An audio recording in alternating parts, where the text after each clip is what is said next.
If you cry when someone yells at you, you're not weak, overly sensitive, or emotionally immature. Your nervous system is responding to a threat it learned to recognize early in life. Before we dive deep into this, if you're working on understanding your emotional responses better, hit that like button and subscribe to the channel because we explore real psychology, neuroscience, and human behavior here. From a neurological perspective, crying when someone raises their voice is a conditioned survival response. Your amygdala doesn't distinguish between physical danger and emotional intensity. When someone yells, your body reads it as aggression. The tears aren't weakness. They're a biological signal that your system is overwhelmed. Your body is trying to regulate itself the only way it knows how. Psychologically, this response is rooted in early attachment experiences. If you grew up where yelling meant unpredictability or punishment, your brain wired itself accordingly. It doesn't matter if the person yelling now isn't dangerous. Your nervous system remembers what yelling meant before. Here's the part most people don't realize. Crying is actually a parasympathetic response. When your body detects a threat it can't fight or flee from, it activates shutdown mode. Tears, throat tightness, that feeling of collapse, these are protective mechanisms. From a developmental standpoint, children who experienced frequent yelling develop hypervigilance to emotional intensity. Your nervous system becomes attuned to shifts in vocal tone and facial expression. As an adult, even a slight raise in volume triggers a cascade of stress hormones. Behaviorally, people who cry when yelled at often report feeling frozen. This is the fawn response. Your body tries to de-escalate by appearing compliant or shutting down communication entirely. It's not a conscious choice. It's a survival pattern that helped you navigate threatening environments when you were younger. Your body is still running that same program. Neurologically, the pathway from sound to emotional response is incredibly fast. When someone yells, the information reaches your amygdala in milliseconds. Your rational prefrontal cortex can't process what's happening quickly enough. By the time your thinking brain catches up, your body has already flooded with cortisol. The tears are already there. You didn't choose them. Your survival system chose for you. Here's what this means for relationships. If you're with someone who uses yelling as their primary conflict mode, your nervous system will never feel safe. You'll shut down, cry, or leave. Not because you can't handle disagreement, but because your body can't process complex problem-solving in threat mode. From an evolutionary standpoint, humans respond to aggressive vocalizations with caution. In our ancestral environment, loud, aggressive sounds meant predators or conflict that could lead to harm. Crying signals submission and prevents further escalation. It's a primitive response that exists across cultures, even across species. Your tears are ancient protection technology. Psychologically, many people who cry when yelled at struggle with emotional flooding. The intensity exceeds your capacity to regulate it in the moment. Your prefrontal cortex goes offline. Your heart rate spikes. Your body takes over. Tears are one way your system discharges overwhelming energy. They're not a malfunction, they're a release valve. Here's the part that changes everything. Your response isn't about the present moment. It's about pattern recognition.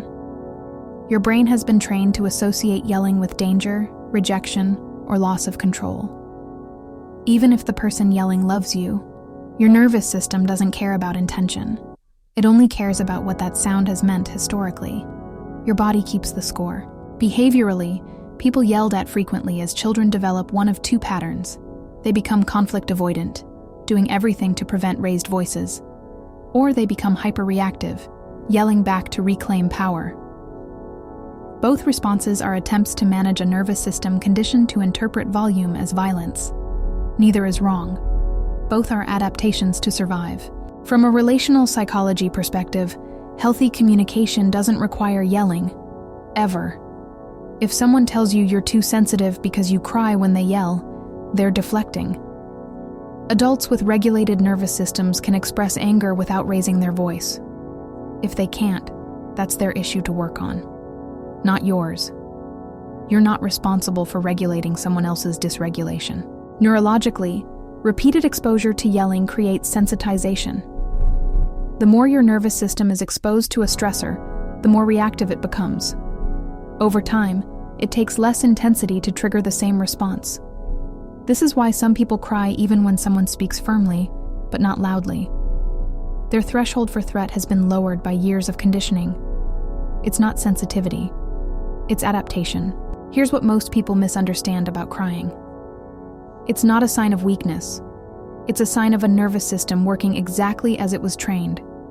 Your body learned that yelling equals danger. Your tears are proof your survival instincts are intact. The problem isn't your response. It's the environment that taught you that response in the first place. Psychologically, crying also serves a social function. Tears communicate distress and can elicit caregiving responses. In childhood, crying after being yelled at might have been the only way to stop the aggression. As an adult, that mechanism activates even when you don't want it to. From a trauma-informed perspective, yelling is a trigger for people with complex PTSD. If your early environment had explosive anger or unpredictability, your nervous system remains on high alert. The yelling doesn't even have to be directed at you. Hearing it in another room can activate your stress response. Hearing it on TV can do the same. Your body doesn't differentiate between direct threat and ambient threat when it's been conditioned to fear the sound itself. Behaviorally, people who cry when yelled at often feel embarrassed or ashamed. This shame compounds the distress. You're dealing with the physiological overwhelm of being yelled at and judging yourself for your reaction. This creates a secondary layer of suffering. It makes regulation even harder. You're fighting two battles at once. Here's the truth about changing this response. You can't think your way out of a nervous system pattern. Your tears aren't happening because you're choosing to be sensitive. They're happening because your autonomic nervous system is doing what it was wired to do.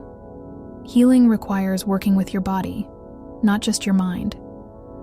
You have to retrain the response at the nervous system level. That takes time and the right environment. From a therapeutic standpoint, addressing this pattern involves neuroception training. This is teaching your nervous system to distinguish between actual danger and perceived danger. It requires repeated experiences of conflict that don't result in harm. Over time, your nervous system learns that raised voices don't always mean threat. But this only works if you're in relationships where raised voices are rare exceptions, not the norm. Psychologically, it helps to understand your window of tolerance. This is the zone where you can experience emotion without becoming dysregulated. When someone yells, you're pushed outside that window. Expanding it requires practice staying present with uncomfortable emotions in safe environments. Behaviorally, one of the most effective interventions is communicating your needs before you're dysregulated. If you know yelling is a trigger, tell people in your life that raised voices shut you down. You need calm communication to engage. If they respect that boundary, you've found someone safe. If they don't, you've learned something crucial about them. Watch how people respond when you name your limits. Here's what high-functioning people with this response do differently. They don't shame themselves for crying. They recognize it as information about their nervous system state. They remove themselves from the situation if possible. They regulate their breathing. They return to the conversation when they're back in their window of tolerance. They also choose relationships with people who don't use yelling as a communication tool. From a neuroscience perspective, regulating after being yelled at requires activating your ventral vagal system. This is the part responsible for social engagement and calm. Deep breathing helps. Grounding techniques help. Physical movement helps shift you out of threat mode. Cold water on your face can reset your nervous system. These aren't just coping strategies, they're physiological interventions. Psychologically, it's important to recognize that not all tears mean the same thing. Sometimes crying when yelled at is a release of suppressed anger. You've been taught expressing anger is dangerous, so your body converts it into sadness. Other times the tears are grief for the safety you didn't have. Frustration that you're back in a familiar, painful dynamic. Your tears contain information if you're willing to listen. Here's the part most people miss. If you're constantly around people who yell, your nervous system never gets a chance to recalibrate. You're living in chronic activation. This depletes your emotional resources and makes you more reactive over time. Healing requires distance from the stressor, not just coping strategies to manage it. You can't heal in the environment that made you sick. Behaviorally, people who grew up with yelling often develop fawning as a primary response. You become overly agreeable. You apologize excessively. You prioritize others' emotional states over your own.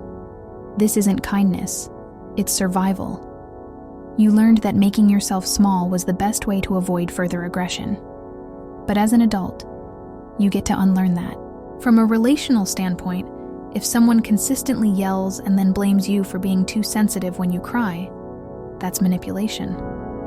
They're avoiding accountability by making your nervous system respond to the problem. Healthy people take responsibility for their tone. They understand the impact it has. They adjust. If someone refuses to adjust, they're telling you who they are. Believe them. Neurologically, your response to yelling is influenced by your baseline stress levels. If you're already dealing with anxiety, burnout, or unprocessed trauma, your threshold is much lower. What feels like a minor disagreement to someone else feels like a full-scale attack to your already overloaded system. This is why self-care isn't indulgent, it's regulatory. When your baseline is calm, you have more capacity to handle intensity without breaking down. Here's what changes when you start working with this response instead of against it. You stop apologizing for crying. You start setting boundaries around how people speak to you. You remove yourself from conversations that escalate. You recognize that your tears are giving you valuable information. They're telling you whether an environment or relationship is safe. Listen to them. Psychologically, many people who cry when yelled at also internalize blame. If someone yells, you assume you did something wrong. This is a cognitive distortion rooted in childhood conditioning. Children assume they're the cause of adult anger. They don't understand that adults can be dysregulated for reasons unrelated to the child's behavior. You're still running that child logic as an adult. From a developmental trauma perspective, healing often involves reparenting yourself, learning to offer yourself the calm, regulated presence you needed when you were younger. When someone yells and you feel tears coming, you internally say it's okay, you're safe, this feeling will pass. Over time, this practice helps your nervous system feel protected, even when external circumstances are intense. You become your own safe person. Behaviorally, it helps to name what's happening in the moment. If you feel safe enough, you can say, "I'm feeling overwhelmed right now, and I need a break." This communicates your state without shame. It gives you permission to step away. If the other person responds with empathy, that's a green flag. If they escalate or mock you, that tells you everything you need to know about their capacity for respect. Here's the reality no one talks about. Some people use yelling strategically because they've learned it shuts others down. If your tears or shutdown gives them control in the conflict, they have no incentive to change. This is why recognizing patterns is critical. If someone consistently yells and then love bombs you afterward, you're in a cycle of dysregulation and repair. This will erode your nervous system over time. You can't build safety on a foundation of repeated threat. From a nervous system perspective, the goal isn't to stop crying when someone yells. The goal is to build enough safety in your life that yelling becomes rare. You surround yourself with people who've done their emotional work. People who can disagree without aggression. People who understand that volume doesn't equal validity.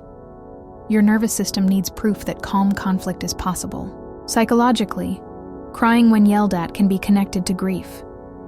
You're grieving the conversation you wish you could have, the understanding you wish the other person had, the safety you deserved but didn't receive. Those tears aren't weakness. They're your body processing loss in real time. Let them fall. They're clearing space for something better. Here's what successful people with this response understand. They know their tears don't disqualify their perspective. They can cry and still hold their boundary. They can feel overwhelmed and still know they're right. Emotional activation doesn't mean emotional incorrectness. Your feelings are information. not evidence of failure. You can be crying and still be the most honest person in the room. Behaviorally, if you grew up in a household where yelling was normal, you might not recognize it as abnormal until you're in a relationship where it doesn't happen. When you experience calm conflict resolution for the first time, it can feel surreal. That's your nervous system realizing safety is possible. That's the moment everything shifts. You understand what you've been missing. From a therapeutic lens, processing why you cry when yelled at often requires going back to the original experiences that wired this response. This doesn't mean blaming your caregivers. It means understanding the environment that shaped your nervous system. Once you see the pattern clearly, you can make conscious choices. You can choose who you allow into your space. You can choose what behavior you'll tolerate and what you won't. Here's the part that empowers everything. Your response to yelling is proof that you value safety, respect, and calm communication. It's proof that aggression doesn't work on you. It only shuts you down. That's not a flaw. That's integrity. Your nervous system is refusing to engage with behavior that's fundamentally incompatible with connection. Honor that refusal. Culturally, attitudes toward yelling vary widely.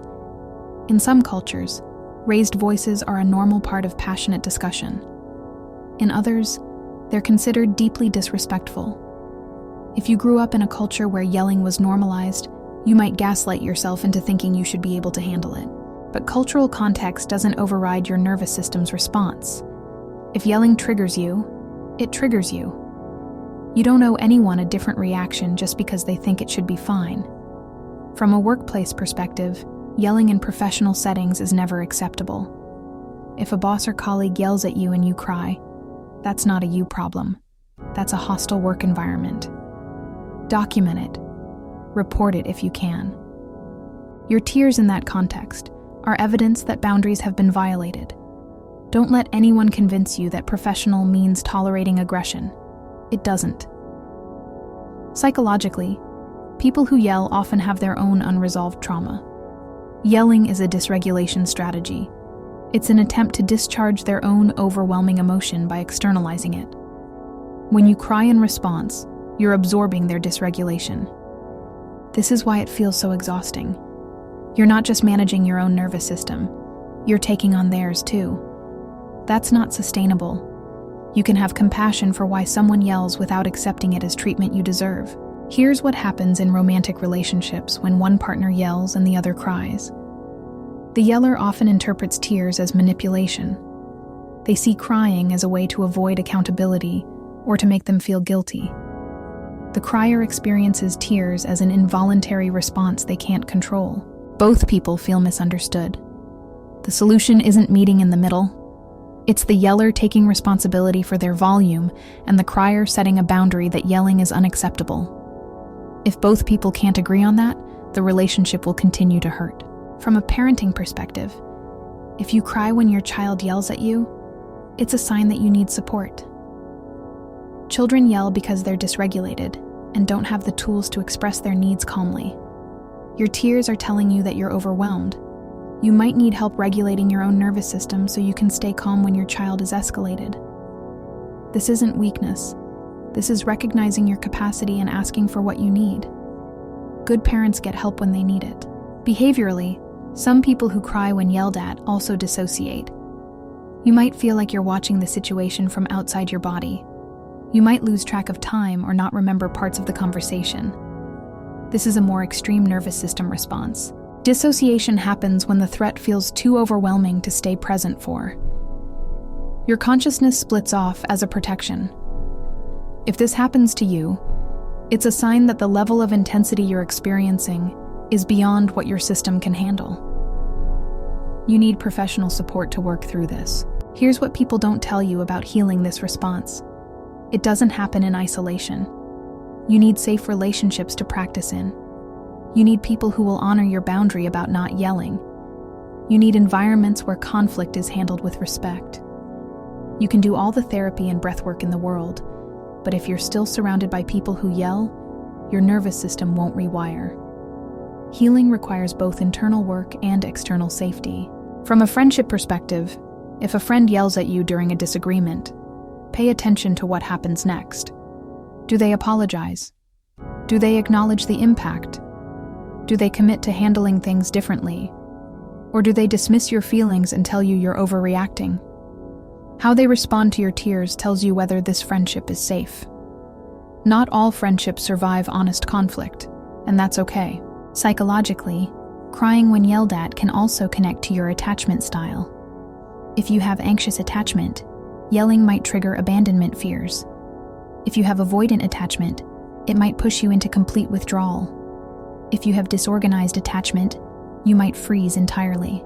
Understanding your attachment pattern helps you understand why yelling impacts you the way it does. It also helps you communicate your needs more clearly. You can say, "I have a strong fear of abandonment, so when you yell, my nervous system panics." That's different from saying you're too sensitive. Here's what happens over time if you don't address this pattern. You start avoiding conflict altogether. You stop expressing your needs because you're afraid of how people will react. You become smaller and quieter. You prioritize peace over honesty. This leads to resentment, disconnection, and a life where you're never fully yourself. Your tears are trying to tell you this isn't sustainable. Listen before the cost gets too high. Behaviorally, people who cry when yelled at often have a hard time advocating for themselves. You might struggle to ask for raises, negotiate boundaries, or push back when you're being treated unfairly. The fear of someone raising their voice keeps you compliant. This is how the pattern costs you opportunities. It's not just about relationships. It's about how much of your own life you're willing to claim. Your tears are showing you where you need to build strength. From a spiritual perspective, some people find that their tears when yelled at are connected to a deeper sensitivity. You might be someone who feels things intensely, who picks up on energy and emotion in ways others don't. This isn't a flaw. It's a different way of moving through the world. But it does mean you need to be more intentional about who you surround yourself with.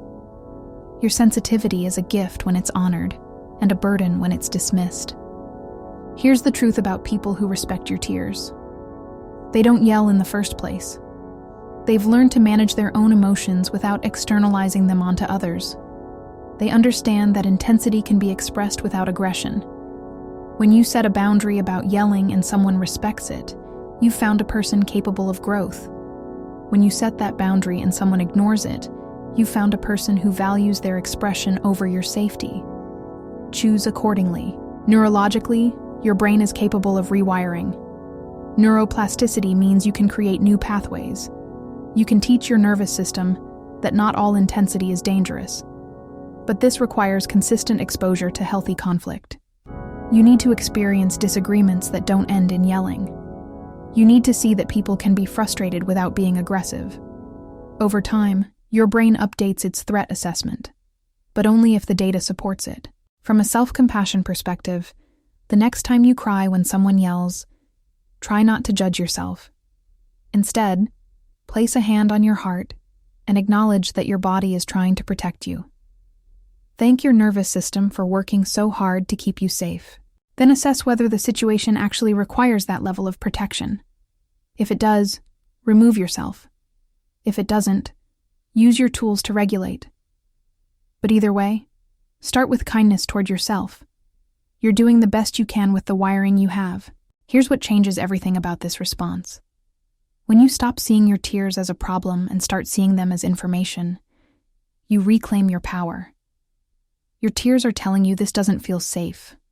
They're telling you this person's behavior is crossing a line. They're telling you that you deserve better. That's not weakness. That's your body being honest when your mind might want to make excuses. Trust your tears. They know something you might not want to admit yet. If someone came to mind while watching this, someone who yells and makes you feel like you're crying is the problem, I want you to hear this clearly. You're not too sensitive. They're too dysregulated. Your tears are telling you something true about the dynamic. It's time to listen.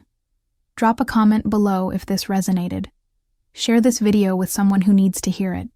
And if you haven't already, hit that subscribe button and turn on notifications because we're diving deep into psychology and behavior every single week. You deserve relationships where your nervous system feels safe. That starts with understanding why it reacts the way it does.